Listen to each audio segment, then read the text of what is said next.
Hi BookTube! My name is Sarah and welcome to the Bookish Knitter. Today I am coming to you with another category spotlight video.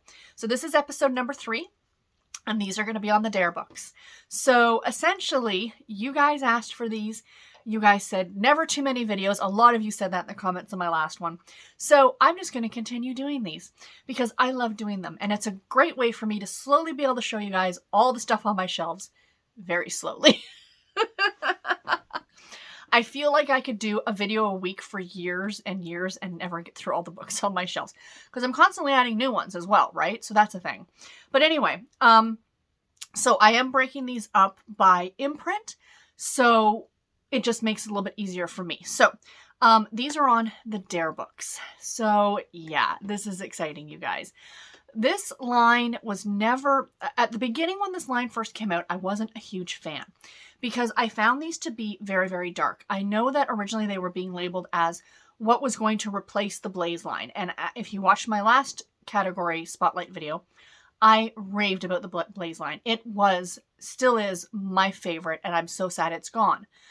But, Dare was supposed to replace that. But what I found from the original few or however many books that came out from the Dare line, that the one thing I love so much about Blaze was how fun and flirty it was. Whereas the Dare books took a much darker turn, in my opinion. They were a darker erotic romance. And think 50 Shades of Grey. You know, kind of that, I don't know how to explain it other than it just felt darker. But as the line progressed, and all the books I'm going to share with you are like, you know, from the last few years of the run of this line. This line no longer is being produced.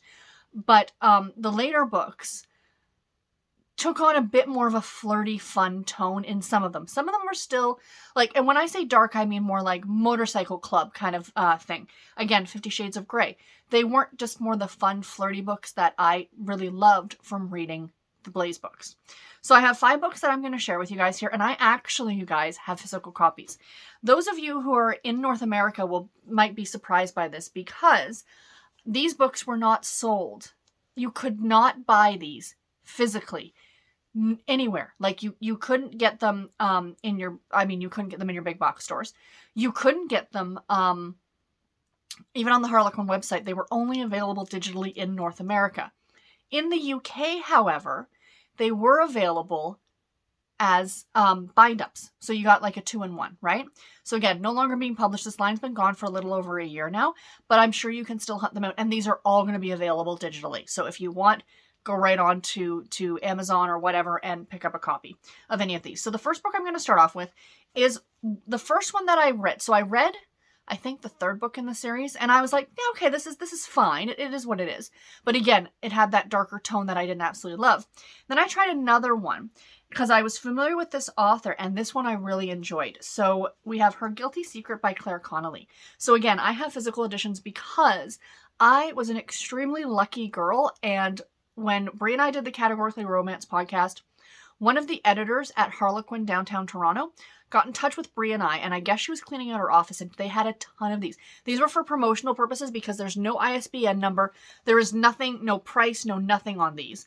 And, you know, did we want them? And like Brie and I are like, yes, please. So she sent us a whole bunch of these. So I was very, very lucky to get my hands on some of these physically. So anyway, again, this is Her Guilty Secret. For those of you who might not know the location, that is something that takes place in London. And I'm just going to read the back. It says, hotshot defense attorney and visiting professor Connor Hughes is so hot it's criminal. And while idealistic law student Olivia might not agree with his practices, she just can't stop fantasizing about ripping Connor's clothes off. But she's always been a good girl, and an affair with her teacher is strictly forbidden until Connor tempts Olivia to let him corrupt her. So this is a teacher-student. Not really. They're about the same age. But it's still that position of authority kind of a scenario. And that's really what this line kind of dealt with. They pushed the envelope on some of the stuff that they discussed or some of the situations and things like that. But this one I really did like, even though that's not my favorite. I sometimes find that trope to be a little icky, for lack of a better term. That's the technical term, icky. But this one I liked the way that it was done, and I liked the characters as well. So this was a really good book. I do recommend it. The next one is one I have not read yet. So not all of these I have read, but I want to show them to you anyway. We have Stripped by Nicola Marsh. Or Nicola Marsh. Yeah. These were great books. And it says here on the back, getting naked with reclusive billionaire Hart isn't part of Daisy's PR campaign. She's on the stunning Whitsunday Islands to save his reputation, but after clashing with the infuriatingly sexy CEO, a fling is the perfect way to burn off energy after hours. So yeah. Sounds really good. I'm not going to go any more into that because it gets even more spicy. But I'm sure you can imagine, you know, these got fun. Like, you can clearly tell from the covers, like, this is just my opinion, but like this one even looks a little bit darker, whereas this one, clearly it's a little bit flirtier, a little bit lighter. And this one actually this is number 49 in the series. This is number 50, so they were published in the same month. So maybe I'm wrong about that, but yeah, so super happy that I actually had these on my shelves. And these both came out in February of 2009. Next up, I have a bind up. So these are for my UK readers or watchers, readers and watchers. You may have seen these in your stores, and these were also sent to me by that same editor because she had a bunch of them. So we got some of these Mills and Boon Dare bind-ups. So this is Teach Me by Caitlin Cruz and Getting Dirty by the great Rachael Stewart. So yeah, this one, great. I have not read either of these yet. This is book number 97 and book number 100 in the Dare line. Don't know why the bind-ups don't publish them concurrently, like 97 and 98, but whatever, we won't go there. This came out in February of 2020. So Teach Me by Caitlin Cruz. She writes for the Presents line still. I'm almost certain. And she does a lot of writing with Maisie Yates as well. Her and Maisie Yates are quite good friends. So Teach Me. Socialite Erica has finally gained access to Berlin's most exclusive sex club. She's here for one reason, Dorian, who wants her complete, delicious surrender. But can a stubborn socialite submit to the one man she's always wanted and risk unleashing her true self? So clearly you guys can see where these books go. They definitely push the envelope. And that's the first book in the Filthy Rich Billionaire series. And then Getting Dirty by Rachael Stewart. I'm a big fan of Rachael Stewart. If you guys watched my video from a few weeks ago, I read a Harlequin romance novel that was written by her that I absolutely loved. So I'm a big fan. And not only that, but she is an absolute sweetheart. So we have Ash works for the good guys. His job is simple. Get the dirt on Coco, a princess of the socialite who talks and plays dirty. But now he's kissed her, he's tasted her, and she's undone him in every way. Now he's the bad guy. How does he tell Coco the truth when it means losing her? So yes, Getting Dirty by Rachael Stewart sounds really good. I'm, again, so happy to have these bind-ups. This is pretty awesome, you know? Yeah. I wish that they had been published like this here in North America, but c'est la vie, it is what it is. So yeah, so there's those ones.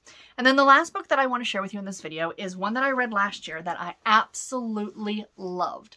And that is Hookup by Marsh. So I don't have a physical edition of this one. I don't think I do. Maybe I will when I clean up these shelves. Maybe it was one of the ones that was sent to me, but I remember reading it digitally. So I read this as a challenge to myself that back when Brie and I were doing the podcast together, we were going to do a month where we were both going to read books by Marsh because she also wrote for the Blaze line. So we were going to read one of her Blaze books and one of her Dare books and see how they compared to each other with these two different lines. And for Marsh, I found that the books were very similar. The author's voice was the same for each book, which is why I think I love this one so much. So this one is the story of a woman, I can't remember her name, sorry, and I don't have it up here on my tablet to check it out, but of a woman who, she is a ballerina, if you can't tell from the picture.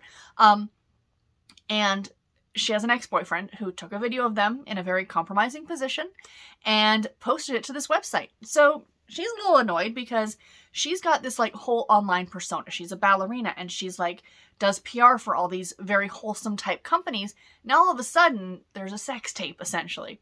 So she goes to this office of this company that has it posted and she's like, dude, take it down. Like, this is not good. And he's like, no, because we're getting a lot of hits on that. And it's, you know, so it starts a whole thing between the two of them and they end up becoming a couple. And I really, really like this one.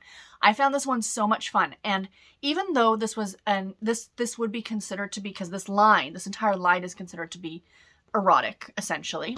Oops, I just dropped the books on the floor. This one felt tamer than the previous Dare books that I have read. And, you know, not saying that that made me like it more, but it just, I don't know, it was more flirty. It's the best way I can describe it, you guys. It didn't feel dark. It didn't feel 50 Shades of Grey. It didn't feel S&M. It felt fun and flirty, and yeah, it was really, really good. You know, a lot to be said about that kind of a situation, about filming and rights and things like that as well. And I love the main character. She was so, so cute and so sweet. And yeah, definitely give this one a try. I really liked it. So yeah. But anyway, guys, that is all that I have for today's video. I do hope that you enjoyed it. So next week when I do my category spotlight, it will be on the Desire books. And if you have any suggestions of authors you'd like to see me pull from my shelves, do let me know in the comments below, and I will do some hunting this week and see what I can find. If not, I will just pull 5 random Desire books off my shelves. And yeah, so until my next video, everybody, take care and happy reading. Thank you all so much for watching. Bye, guys.